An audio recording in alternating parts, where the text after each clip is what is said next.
zones qui ont été identifiées, il faut que les Rwandais quittent. Tout à fait.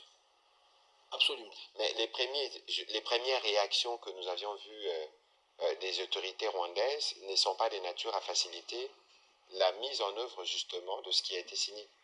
Ce qui confirme encore une fois ce que nous disons ici. Ils ont semblé être, on va dire, surpris du fait que la RDC ait travaillé méthodiquement sur cette question. Et aujourd'hui, bon, ils semblent contester ce que nous avons fait. Mais nous restons droits dans nos bottes, comme on dit. Nous allons rester droits, méthodiques, comme je l'ai dit. Et nous allons emmener cette question jusqu'au bout parce que il est temps que nous mettions fin, très sincèrement, que nous mettions fin à ce conflit qui a fait beaucoup trop de dégâts au sein de nos populations. D'accord. Voilà, on va prendre les questions de M. Marlin Kachamou et puis ce sera M. Eric Izami.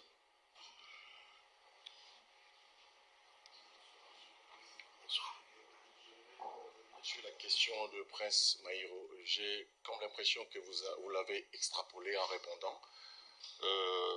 Où seront implantés les sites de cantonnement des éléments à démobiliser avant leur rapatriement? N'y a-t-il pas un risque que ces cantonnements deviennent une nouvelle source d'insécurité? Parce que nous savons que les Rwandais sont un peu terribles sur cette question-là. Alors, une deuxième question qui me gêne un tout petit peu de la poser, est-ce que vous travaillez pourquoi dire qu'ils sont terribles par rapport à quoi? Tes termes sont un peu ambigus. Terribles, c'est comme si vous avez perdu. Ministre de la Communication et Médias, terribles dans le sens où ils sont Patrick Mouyaya. Est-ce que nous pouvons déclarer aujourd'hui sans peur d'être contredits que tous les prétextes rwandais annoncés par le président Paul Kagame ont été vidés? Moi, j'ai même envie de vous demander d'être un peu plus précis, de rectifier votre question lorsque vous aviez dit tout à l'heure que vous sous-entendiez qu'on travaillait avec le Rwanda. Je ne suis pas sûr d'avoir bien compris, mais il faut éviter toute confusion. Nous n'avons pas de travail particulier à faire avec eux, si ce n'est d'obtenir d'eux qui respectent les engagements qui ont été signés et souscrits dans tous les forums internationaux auxquels on a participé. Il y a un accord. Tout ce que nous attendons d'eux, c'est de faire leur part dans le cadre de l'application de l'accord.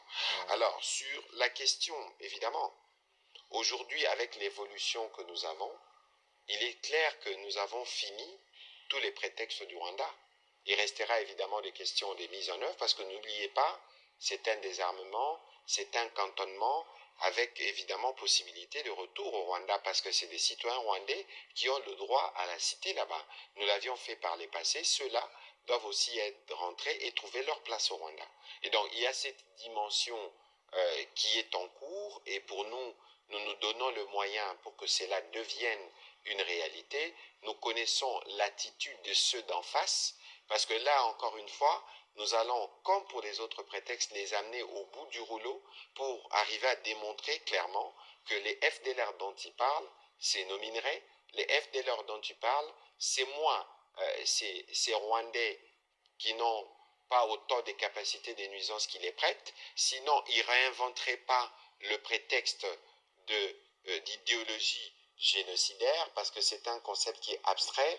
Une idéologie ne se combat pas en occupant les pays d'autrui et en maintenant les pays d'autrui dans une gouvernance par crime. Voilà, Monsieur le Ministre. Merci cher collègue. Alors sur les sites de cantonnement, c'est un point extrêmement important. Cela fait d'ailleurs partie des conditions, l'une des premières conditions qui a été donnée par les FDLR. Quand on a dit sites sécurisés, c'est que ces sites devraient être suffisamment d'abord éloignés des zones de combat, parce que la crainte, et nous le savons très bien, ça a eu lieu dans le passé, c'est que ces sites puissent être sabotés. Et bien évidemment, il y a aujourd'hui une analyse qui est en train de se faire pour que ces sites soient localisés dans un endroit le plus approprié. Et pour ne pas justement, comme vous le pouvez le craindre, engendrer plus d'insécurité dans la zone dans laquelle ce site sera installé. Donc tout cela sera présenté au même moment que le plan opérationnel dans les prochains, très prochainement. Alors, pour effectivement renchérir et revenir sur la question liée à savoir si nous travaillons avec le Rwanda, alors moi peut-être que je l'ai comprise différemment. est-ce que la question est de savoir si le Rwanda est informé? Nous avons un facilitateur. Ça, ce n'est pas notre rôle. Nous avons un facilitateur qui a le rôle de s'assurer que chaque partie puisse être informée de différentes évolutions. Et nous avons des réunions périodiques qui sont organisées. Donc oui, le Rwanda clairement est informé à travers ces différents mécanismes. Notamment les GOC, les comités conjoints de surveillance de l'accord, qui réunit les représentants de la RDC, du Rwanda et des États-Unis. Voilà, on va prendre les questions de M. Eric Izami, qui sera suivi de Mme Chancel Tchala et puis Mme Rachel Kitita. Merci, Excellence, pour la parole. Alors, je voudrais d'abord savoir comment est-ce que vous, au niveau du gouvernement de Kinshasa, ici, vous avez accueilli l'information en rapport avec la marche organisée aujourd'hui aussi bien à Goma qu'à Bukavu pour soutenir le M23 et l'AFC M23. Et deuxièmement, pour le ministre Mouyaya, nous avons déjà, à partir de Kinshasa, levé l'option d'aller au dialogue, mais on a suivi quelques leaders de l'opposition, notamment au niveau de C64, proposer à ce que le chef d'État puisse prendre l'ordonnance avant le 15 août. Comment est-ce que vous réagissez à ça? Et puis, il y en a certains autres aussi leaders qui voudraient obtenir de vous, gouvernement, donc, la participation de M23. Et puis, au ministre Anzoulouni, vous avez dit qu'il y a un pays tiers qui serait prêt à accueillir ces FDLR mobilisés, etc. Je sais déjà, a priori, on peut dire que les conditions ne seront pas véritablement remplies du côté de Rwandais parce qu'ils sont toujours animés de mauvaise foi. C'est quel pays comme ça Mais je suis désolé, mais je ne suis pas sûr qu'il vous donnera la réponse. Bon, il aura l'occasion de vous répondre. Pour vouloir piquer ma curiosité et en avoir le cœur net. Alors, évidemment, sur votre question sur ce qui s'est passé aujourd'hui, vous savez, vous avez vu en janvier, lorsque les pères, le Rwanda et les fils M23 ont quitté Uvira, vous avez vu comment la population a manifesté. Vous avez vu aussi, lorsque nous avons arraché notre qualification après notre victoire contre l'Ouzbékistan, comment les populations se sont mobilisées.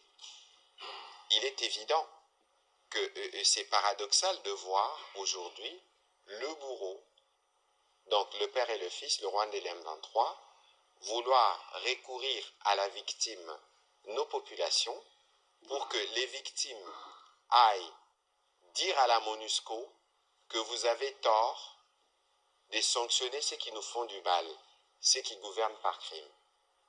Regardez un peu le tableau. Ensuite, c'est des billets des banques.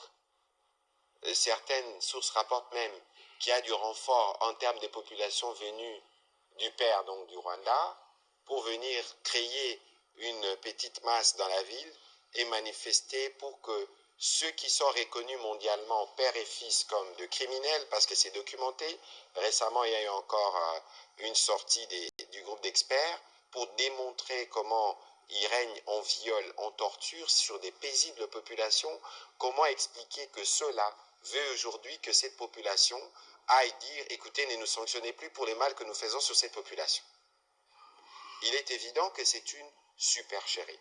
Et lorsque vous regardez justement les images, et nous saluons le courage, le patriotisme de nos compatriotes qui, malgré la gouvernance par crime, qui, malgré l'occupation, restent debout et fermes, et ils tiennent non seulement à l'intégrité du territoire national, mais ils ne veulent nullement cautionner la manipulation, les menaces, les intimidations qui leur sont imposées par le père, le Rwanda, et les fils, le M23. Alors, vous avez posé la question sur les M23 dans les dialogues. Je voudrais être encore précis sur le sujet. Ici, les accords de Washington, c'est l'accord que nous avons fait avec le père. Premier dialogue. Deuxième dialogue, l'accord cadre des Doha. C'est ce que nous avons fait avec le fils, M23. Dans cet accord, il y a 8 protocoles, notamment le protocole sur la libération de prisonniers ou encore le protocole sur la mise en œuvre d'ailleurs du cessez-le-feu, qui balbutie. On y reviendra à une autre occasion. Et il y a 6 autres protocoles. Dialogue avec le père Washington, dialogue avec le fils Doha, et les dialogues que nous ferons ici. Je rappelle encore une fois que la crise, elle est d'abord sécuritaire. La crise que nous connaissons, elle est due à l'agression rwandaise, directement par l'armée rwandaise et à travers ses supplétifs. Nous avons les processus de Washington et les processus de Doha qui sont, eux, censés donner la réponse à la crise sécuritaire. Mais parce qu'il y a un autre pendant en interne, parce qu'il y a un besoin pour que nous puissions être mobilisés, les dialogues qu'initient et que comptent organiser les présidents de la République, je suis précis à ces sujets-là, a pour vocation de créer un front intérieur contre l'agression. Et donc, ceux du M23, qui sont déjà dans un protocole pris en charge, dans un cadre qui est pris en charge, nous avons déjà signé un accord cadre qui est en cours justement d'implémentation. N'eût été les gesticulations du père et du fils, peut-être que nous aurions déjà avancé dans ces cadres-là. Ceux-là n'ont rien à voir avec le dialogue qui est attendu ici. N'oubliez pas que le point d'intersection dans les dialogues qui est attendu ici, c'est la dénonciation de l'occupation de notre pays par le Rwanda. Alors, est-ce que le fils, dont le père a revendiqué les liens, la filiation, en disant que le sort du Rwanda ou que la survie du Rwanda est rattachée à la survie du fils, comment pensez-vous alors couper des cordons ombilicaux? Ou est-ce que vous voulez que nous puissions accepter qu'on amène le Rwanda, les Rwandais, dans un dialogue entre Congolais qui vise à créer un front interne contre l'agression rwandaise? Où est la logique? Mais de toute façon, le cardinal a prêché par les bons exemples. Il a été clair sur l'agression rwandaise. Je pense que l'exemple du cardinal mérite d'être suivi par tous et de tous ceux qui veulent venir à ces dialogues-là, parce que son objectif, il est clair, c'est un front interne contre l'agression rwandaise. Je crois qu'il n'y a pas d'amalgame à se faire entre ce qui relève de Washington, ce qui relève de Doha et ce qui doit relever, je me permets de dire, de Kinshasa ou de la RDC. J'entends dire certains, et ça paraît suspect, que l'on commence à plaider pour que ceux qui ont pris des armes, qui ont déjà un processus au cours duquel ils ont manifesté ce qu'ils souhaitent ou ce qu'ils ont comme intention, mais qu'on arrête alors pour qu'ils viennent ici, où ceux-là ignorent Washington, ignorent Doha. Est-ce que vous pensez que ces dialogues-là que nous allons commencer entre nous suffira pour que Kagame retire ses troupes? Avec la complicité du fils aîné, du deuxième fils et des autres fils qui opèrent autour? Je ne suis pas sûr. Alors, pour revenir rapidement sur votre question sur l'ultimatum, écoutez, le président de la République a son agenda. Le président de la République a son timing. Le président de la République a dit qu'il organiserait le dialogue. Le président de la République a dit qu'il prendrait son ordonnance.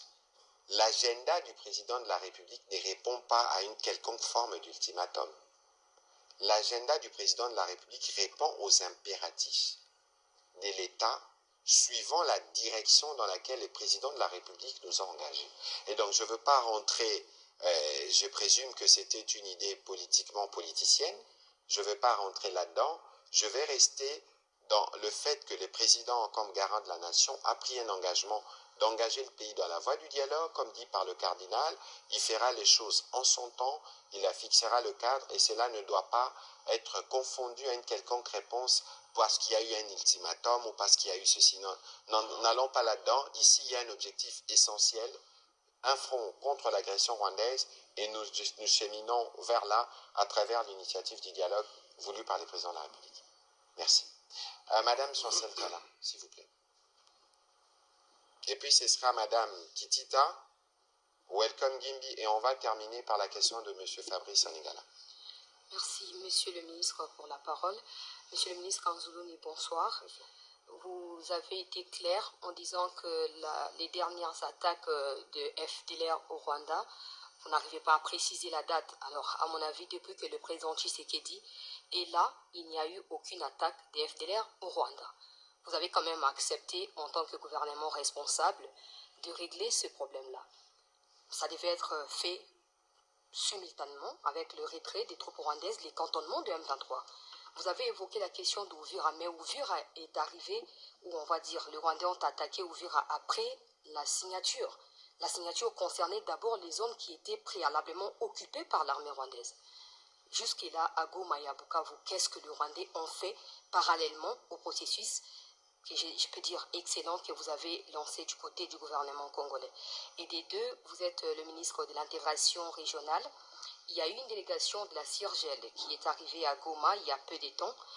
Quel est le rôle, comment la RDC répartit le rôle entre la CIRGEL, la SADC, l'Union africaine qui fait partie des médiateurs pour éviter les chevauchements dans les processus et restreindre un peu par-ci par-là pour que la solution arrive parce que nos frères souffrent quand même. Monsieur le ministre porte-parole du gouvernement, après l'annonce par la Cour constitutionnelle, j'étais sur place. Les opposants, quelques-uns ont réagi. Ils ont convoqué une rencontre pour demain. Si jamais, après-demain, ils disaient qu'ils vont reprendre les manifestations parce que Kabound, par exemple, a dit qu'ils ne sont pas d'accord avec ça. Il ne faudrait pas que le président Tshisekedi les malmène, en quelque sorte. Si demain, ils reprenaient les activités dans la rue, quelle serait la réaction du gouvernement? Bon, écoutez, la première réaction sur cette question, justement, il faut laisser, c'est un processus législatif qui a commencé de l'Assemblée nationale au Sénat. Il est arrivé à la Cour s'est prononcée, elle a jugé conforme à la Constitution avec des réserves sur certaines dispositions, elle n'a annulé aucun article, elle a simplement précisé l'interprétation à retenir pour garantir leur conformité à la Constitution. Cette décision valide le cadre juridique du référendum mais ne signifie pas que celui-ci est organisé ou lancé. Alors ici, le processus législatif, pour que s'y termine dans ces contextes, il faut que le président promulgue. Et donc, ne demandez pas au gouvernement de faire un commentaire sur un processus qui a commencé à l'Assemblée et qui passe par la Cour, comme c'est le cas pour toutes les lois. Et donc, les uns et les autres peuvent, par rapport à leur positionnement, réagir, mais n'oubliez pas, madame, qu'on a besoin d'une loi électorale pour faire des élections. Si on veut faire un référendum et que les Congolais doivent se prononcer, on les fait comment? Donc, il faut que chacun fasse son travail, que chacun soit dans son rôle. Voilà. Monsieur le ministre, pour les questions qui vous concernent. Merci, cher collègue. Alors, sur la première question, pour être sûr d'avoir bien compris, c'est finalement qu'est-ce qui a été fait par les Rwandais. Alors, il est important de préciser que le retrait des troupes rwandaises de la RDC n'est pas conditionné par la neutralisation. Vous avez suivi l'un des responsables des facilitateurs qui, il y a quelques semaines, avait d'ailleurs donné un ultimatum au Rwanda pour que ces troupes se retirent de la RDC. L'ultimatum, c'était mi-juillet ou fin juillet. Donc, il est clair qu'il n'y a pas de relation immédiate de cause à effet. La RDC a pris l'engagement de lancer son processus de neutralisation, ce qui est fait depuis et qui se confirme aujourd'hui. Donc, le Rwanda devrait très clairement aujourd'hui se retirer. Et c'est ce que nous demandons, nous exigeons une fois de plus. Pour ce qui est des organisations régionales que vous avez citées et de la descente qu'il y a eu à Goma,